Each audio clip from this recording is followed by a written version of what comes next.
Hello guys, अस्सलाम वालेकुम। Welcome to my channel. तो मैं आज आप सबके साथ शेयर करूंगी बहुत ही अच्छी रेसिपी जो कि खुद ही हमारे घर पहली बार बनने वाली है, क्योंकि मैं इतनी से इतनी बड़ी हो गई, मैंने अपने घर कभी भी बनते हुए नहीं देखी। तो आप लोग तो देखते ही से पहचान गए होंगे ये क्या है। तो ये है बाकले की फली। भाई मेरी मम्मी ने फ्राइडे के दिन हम मंडी गए थे, तो हमने पूछा मम्मी से कि मम्मी क्या बनाओगी, तो उन्होंने कहा कि मैं बाकले की फली ले लूँ। मैंने कहा बाकले की फली पता नहीं कैसी लगती होगी, कैसी नहीं लगती होगी, पर कोई बात नहीं, आप ले लो। तो यहाँ मैं बैठ गई थी प्याज काटने के लिए, क्योंकि गोश्त के लिए प्याज ज़रूरी होता है। और आप लोग देख सकते हो भाई, प्याज तो मेरी इतनी दुश्मन है कि मुझे रुला कर ही जाती है ये।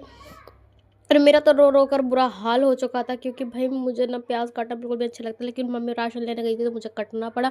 फिर यहाँ जैसे तैसे करके प्याज मैंने काट ली थी, और गोश्त निकाल कर देखा, गोश्त रखा हुआ था हमारा फ्रीज में। क्योंकि किसी मतलब बिजी होने की वजह से कल मैं थक गई थी बहुत ज़्यादा, तो मैं शाम को नहीं बनाया था, मैंने सुबह में गोश्त निकाला। तो यहाँ पे इसमें तो बर्फ़ जम चुकी थी। मैं इसकी एक बोटियाँ निकाल रही थी, लेकिन भाई मेरी तो उंगलियाँ बिल्कुल बर्फ़ पड़ गई, एकदम ठंडी हो गई थी मेरी उंगलियाँ। आप लोग देख सकते हो, क्योंकि अभी मतलब इतनी गर्मी भी नहीं आई है जो बर्फ़ अच्छी लगे हम लोगों को। तो भाई मैं तो फर्स्ट टाइम ट्राई कर रही थी। आप लोगों ने कभी बाकले की फली कीमा बनाया तो आप लोग मुझे ज़रूर बताना, या मैंने जिस तरीके से रेसिपी डाली है वो रेसिपी ठीक है, आप लोग मुझे ज़रूर बताना, या उसके अलावा और कोई नया तरीका हो उसे बनाने का तो वो भी आप बताना। वैसे तो मेरी मम्मी ने मुझे 2 तरीके बताए थे कि पहले गोश्त में सीटी लेना, फिर क्या कहते हैं बाकले की फली दोबारा उसमें डालना, जैसे कि दाल गोश्त डलता है। लेकिन फिर मेरी मम्मी ने कहा कि नहीं ऐसा करो, दोनों चीज़ें साथ में ही डाल देना, पहले गोश्त भूनना, गोश्त भूनने के साथ ही उसमें डाल देना। तो मैं आप लोगों को दिखाती हूँ कि भैया हमारा तेल हो चुका था, मैंने कुकर में तेल डाल दिया था, पर यहाँ कोई फ़ोन पकड़ने के लिए नहीं था व्लॉगिंग करने के लिए। तो यहाँ मुझे थोड़ी दिक्कत हो रही थी, तो पर फिर भी मैंने एडजस्ट कर लिया, मैंने मैनेज कर लिया था। फिर मैंने यहाँ क्या कहते हैं, हमारी प्याज ब्राउन हो चुकी थी, तो यहाँ देख सकते हैं आप, धनिया पाउडर, रेड चिल्ली पाउडर था, और नमक और हल्दी पाउडर था, और जिंजर गार्लिक पेस्ट मैं डाल चुकी थी।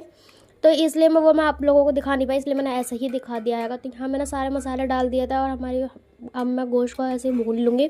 गोश्त को जब तक भूनना है, जब तक उसमें तेल ना आ जाए। तो आप लोगों को मेरी वीडियो कैसी लगती है आप लोग कमेंट में ज़रूर बताना भाई, और मुझे ज़्यादा से ज़्यादा सपोर्ट करो भाई, मेरा न्यू चैनल है।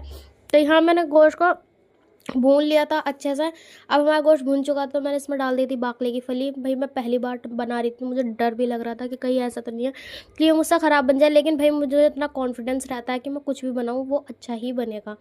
ये मैं अपनी तारीफ़ नहीं कर रही हूँ, ये मुझे अपने ऊपर एक भरोसा होता है। मेरी मम्मी ने कहा था आधा गिलास पानी डालना है, लेकिन मुझे उसमें पानी डालने के बाद थोड़ा कम लगा, तो मैंने उसमें थोड़ा सा और एक्स्ट्रा डाल दिया था पानी। और यहाँ डालने के बाद मैंने इसको अच्छे से मिक्स कर लिया था। मिक्स करने के बाद यह देख सकते हो आप लोग, ये भुन चुका था, मैंने इसे अच्छे से भून लिया था। ये मैं अपनी भाभी के लिए भेज रही थी। ये था इसका फाइनल लुक। आप लोगों को वीडियो कैसी लगी आप लोग भी ट्राई करना। अल्लाह हाफिज़।